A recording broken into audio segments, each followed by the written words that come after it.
Good morning. Welcome to Sacred Enzyme. I'm Stacy. Hope you're doing well today. So today, I got a few minutes before I got to head out, but I want to talk about some stuff that's going on the planet right now and how we are getting ready to come to such an important time, guys. We really got to look at the time that we're in and understand what it is and what's happening. So I first want to talk about our wheel, because we've been going over this cosmic wheel, this cosmic clock, and I've explained that the primordial mother's clock runs clockwise. And I've also noted that we're in this 13th hour right here, right? And we're getting to click. We're clicking into a new timeline, guys. So I want to talk about wheels today because I came across this wheel right here off of, well, not this particular wheel, but one like it, off of Aquarius Africa Rising with Chantel Meyerberg, and she has Jesse on there today, Jesse Spodar. And this wheel, basically, if you overlay it on this clock up here, you'll see that the 1 to 2 o'clock period that we're in right here, because we're at the 13th hour, right, is this. I cut part of it off, but that's an I-M-B-O-L-C, Imbolc. This is the stage that we're in right now, okay? And this is really important because, you know, we had the live stream and I told you guys what I had received in about the Olympics and what was going to happen on February the 17th. And so, you know, that's a big thing. It's a big day. That's a big day. Okay, so what I want to talk about first is the Imbolc. So Imbolc is symbolically and seasonally, this point represents the return of the light. Remember, we talked about on here that this is the golden dawn, the era of the golden dawn, the cycle of the golden dawn, which is often embraced by the Celtic people, right? The Celtic order of the golden dawn. Well, you know, we're in an inversion timeline, guys, so everything is the opposite. Okay, but this is, in ancient times, this was about life stirring beneath the surface, because we're getting ready to go back into planting season. It's time, it's the end of the frost, it's the end of the last cold snap. And this was a time in ancient times that it was about emerging, about, you know, replanting, about care, about preparation for the planting season, okay? It's also about integration before expression, okay? So Imbolc was also called Bridget's Day. And in some videos that I did a long time ago, when I really first started getting hard on this commitment of being committed to the primordial mother, because I've always been committed to the planet. I've always been committed to Earth. I've always been committed to Earth, but I was never familiar with any of these expressions of energy personally, except for my higher self, Theo, and all of my families that have crossed over in spirit. But it's known as Bridget's Day. I've talked to Bridget. Bridget is the one that was telling me about the arrow, about the hearth, and about all this stuff. Okay, so it comes from Celtic traditions, and the etymology of it is Imbolc means in the belly, guys. You can't make this stuff up. We've been talking about all this stuff with Venus integration, right? Bringing 5. The number 5 is Venus. Venus is planet, it's space, whatever you want to call it, plane of existence, right? Because we need to think about space in a different way. Space is not this black outer area outside of us and things are just floating around. That's not what space really is. It's not twirling rocks flying through anything. It's spiritual gates. These are places of energy, okay? So the significance of this is the midway point between winter and spring, symbolizing the gradual return of warmth and light. And so it has several deities that embody this, and the rituals that they offer or the celebrations is candle making, candle lighting, offerings at sacred wells, you know, Karen, I'm talking to you, crafting Bridget's crosses, making, and this is how we get into the doll programming right here on the inversion timeline, making the Brigia, which is the Bridget doll. Seed planting or blessing, guys. We've been talking about seed planting, blessing, the Earth Exchange Program, the Heirloom Seeds Project, seeds across seas, milk or dairy rituals. Remember when we plant those seeds that you put a little bit of milk or honey over the top of them as an offering, guys. This is what it's about. It's honoring the sacred feminine womb of Mother Earth. Weather divination, fire or hearth rituals. So nothing's blooming yet and nothing's being forced right now. We're just it's kind of cold.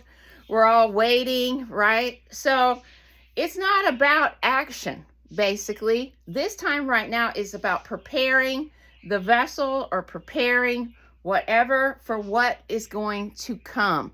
We've talked about these apocalyptic nodes, that they're God particles that are stacked on top of each other, and that they will pick up the energy imprint that is being manifested on top of these. This is why it's important for us to prepare the vessel for the emergence, because we are emerging and growing and thriving and nurturing a timeline of existence. It's already happened many times over, but we have to ride the wave to go through this cycle, because it takes cataclysms to break up a crystalline structure, guys. So this already sets the tone here for just slowing down, for simplifying things, and for listening instead of reacting, being proactive instead of reactive, guys. So the other interesting thing is that there was another diagram that Jessie Sapodar had shared on that video that she did this morning. And in this same quadrant, there was another diagram, and it was symbolically, it was marked. It had symbols all over it, but the symbol that was on this quadrant was Venus, guys. It was Venus. I'm like, oh man. I kept saying, I know there's something, the Venus ties so importantly into everything that we're doing right now.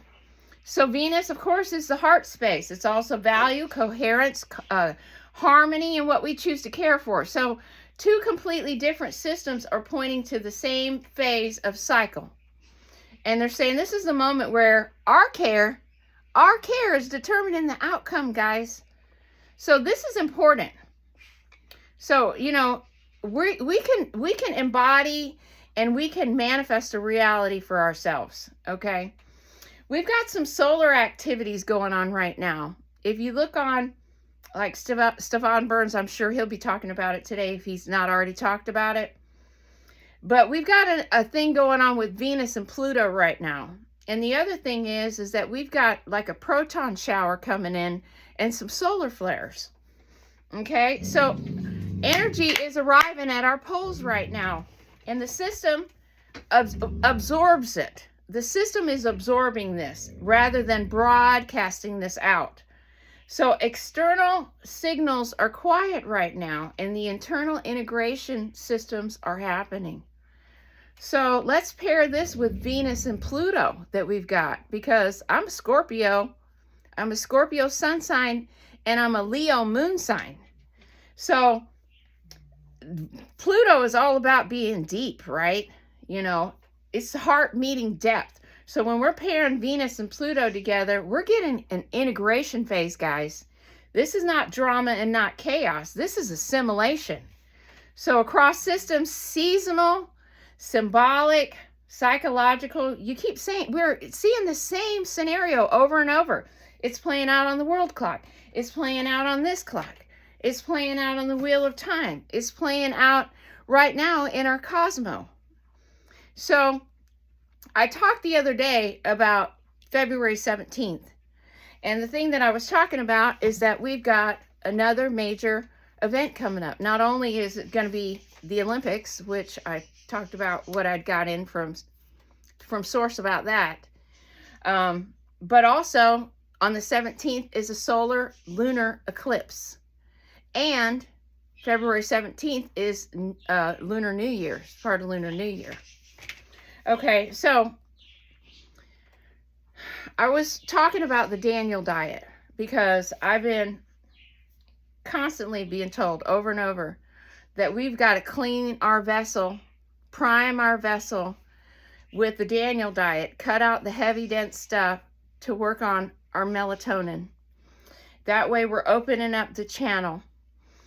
So the Daniel diet, I want to explain to you why I keep talking about the Daniel diet and what it actually does spiritually for your body.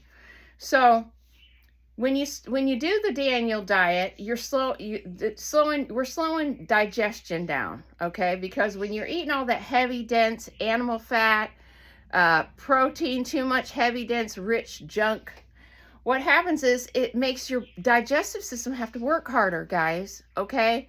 So energy's being expended here instead of here. And melatonin is created from the gut, guys. It's created in the gut. So if you don't dream, you need to clean up your diet. You have heavy animal proteins require more digestive enzymes, more gut bacteria activity, and more metabolic work. So when digestion is constantly working hard, the nervous system stays activated. Sleep quality drops. You don't get good REM sleep. Your integration becomes harder. So when we replace those out with simple plant-based foods, we're reducing the digestive demand, we're lowering the metabolic noise, and we're freeing up energy for repairing our body, for regulating our body, and for creating these other sacred enzymes that are in our body that we need. So melatonin, let's talk about melatonin because I've been on this melatonin thing since I got my labs. Okay, so I've had a lot of major health problems, but one of them was my bowels ruptured and I almost died. And I've also had to have part of my stomach bypassed. So with that, I'm supposed to take a proton pump inhibitor. And also the other thing is I have no gallbladder anymore. So I have imbalance in my body with digestive juices, okay? This can affect my melatonin, but what I found out is that it affects your lipids too. I had increased LDL because I wasn't taking my proton pump inhibitor. I'd been out of it about 6 months. And for some reason, my doctor just didn't want to refill it. So this is affecting my melatonin. So I kept getting that the Daniel diet was going to help nourish the melatonin. So I was asking my doctor, hey, what's the correlation between LDL and melatonin? And he said, you know, Stace, you're the first person that has ever asked me that. And I said, well, hey, you know. And then he's going to proceed to tell me, you know, how, it has to do with your liver, and it has to do with all these other things. So I was like, okay, well, if it has to do with the liver, then it has to do with so many other things, because our liver is our filter, right? If we don't take care of our liver, we're not filtering all the junk out. Everything's being dropped into the liver. When you don't have a gallbladder, your gallbladder is the dispenser of the stomach acid. It keeps too much from being flushed into the stomach, right? So melatonin is not just for sleep. It's crucial for a lot of other things, guys. Okay? Nervous system repair, your immune system, your emotional processing. You ever know somebody that's just way over the top with emotions? They probably have a poor diet, or a bad gut, or a leaky gut, right? And your circadian rhythm, your sleep and wake cycles. So when the gut is gets overloaded with heavy meats, dense fats, and blood-rich proteins, the gut bacteria works harder. We have more inflammation, and our melatonin is disrupted. It's decreased. So we're going to do the Daniel diet to calm the gut, to increase the melatonin, to help with our sleep cycle, to lower our inflammation so we can tune in, guys. We can tune in. So I'm inviting everyone to do this with me, because the more people that we can get collectively doing this, we can make a huge difference. We can make a huge difference. So I want to talk about this eclipse. So this eclipse that we're having is a solar lunar eclipse. Okay, and we've been talking a lot lately about putting on our wedding garment and being the red thread, right? So the sun, a sun eclipse is consciousness, direction, clarity, and our outward life force. And a moon eclipse is the body, emotion, the memory, the subconscious, and our inner rhythm. So when we have these two coming together, it's almost like Solomon, the second temple of Solomon, sun and moon, the marriage, the wedding garment. We are the pillar between heaven and earth, guys. We are. So when we are talking about this eclipse, we're talking about a coherence moment, guys. No wonder they want to do that on that day. They do not want this wedding to happen. But guess what? We're going to be active participants, and we are going to put on our wedding garments, and we're going to be part of this wedding, guys. We are. So we're going to pause our clocks to synchronize, and we are going to prepare our vessels, guys. We're going to make a commitment. We're going to make a commitment to be the red thread. And so I'm going to tie a red thread on my left wrist today because I'm making a commitment to put it on my wedding garment and to take us into the heart space. This is what this time is about right now, guys. It's all about integrating the heart space.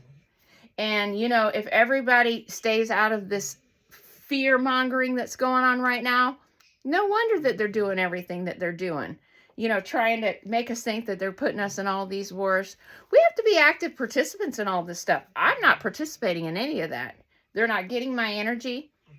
I mean, no wonder they're shitting their pants. No wonder they're shitting their pants right now. Because, you know, it's coming, guys. This stuff is locked in. Just like in, you know, in Project Looking Glass, they kept going back and looking at the same time, the same thing, the future, and it was always the same thing. Well, why do you think that is? It's because this is programmed, guys. You're not going to change this programming. It's not going to happen. It's not going to happen. And even when you try to, you're still going to be forced to do it. You can either integrate and ride the wave, or you can fight it, and you make it hard on yourself. But the planet is changing, and we're going right here on this clock into this golden dawn era, guys, in Imbolc. It's time to integrate the heart space. And, you know, we can do it. So I want to say today that I would like for us to set up some live events with live chats on the channel where we can start planning up to this period, and we can get a group from the channel that want to be involved in this and us putting our energies together. Like in the beginning, I talked about, you know, when I first started talking to our channel members, you know, we all started exchanging phone numbers, you know, because I have regular channel viewers that I talk to almost on a daily basis. You know, I'm here to build a community. We're building a community here, guys. Well, one of the things that we've been talking about over and over again is that it looks like we are like little circles on a map, and that I seen them all lighting up like a big spider web going across the world. We can do this, guys. We have to bring in the love. We have to bring in the love. We have to hold space. We have to clean our vessels. We have to put on our wedding garments. We can do it. We can do it. So the other thing is the seed offerings. You know, we got to do the seed offerings. We got to offer heirloom seeds to the planet. And I'm recommending everyone try to get a greenhouse. We got to get a greenhouse because it's going to be the only way that we're going to be able to grow food.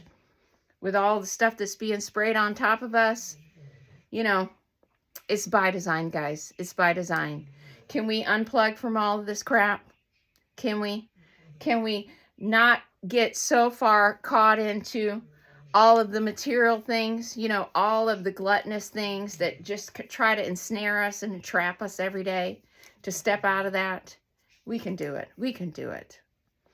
So if anyone wants to contact me, if you have any questions, you can email me. My email is hstacy90@gmail.com. I can give you information on the Earth Exchange program if you'd be interested in that. The other thing is that I would like for us to commit to some lives either during the week or on the weekend. So I was thinking about maybe either a Saturday or a Sunday morning or one night midweek. So I'd love to hear what your inputs on, especially you regular interactors on the channel. And I appreciate you being here because you know what? There's no I in team. We're all doing this together and we need each other. You know, we need to be getting our libraries together. We need to be getting maps, paper maps, because you know what's coming, guys. It's going to be a severing of the grid. When the information can't be controlled, when everything can't be controlled, that's when the cord gets cut. And it'll be go time then. We all need to be able to stay in touch with each other and find each other. So with that, when you come and find me, I'll be here. Because we're living in the past, present, and the future all at the same time. Don't forget to get outside today and get some sunshine. I know it's cold, but the sun's coming out in Florida. I'm so grateful for it. I'm going to water my plants in the front. Hey, everything came up out front here. We got red okra. We got Mexican common beans. We got Chinese yard-long beans, Mexican spinach, Chinese spinach, and Madagascar butter beans. So, and I planted some chives and some more San Marzano tomatoes. So with that, I hope you get outside too. Don't forget, we got to get involved in putting these heirloom seeds out. It's so important. Get your red threads. We're going to do a live this week, and we're all going to make our pledge to put on our red thread. So with that, thanks for watching Sacred Enzyme, and I hope to catch you on the next one. Have a great day. Don't forget to like and subscribe to the channel and share the videos, guys. We're shadow banned. I take that as a badge of honor. And you should too. But everybody needs to know. We got to wake up the 20%. I'll catch you on the next one. Have a great day. Bye-bye.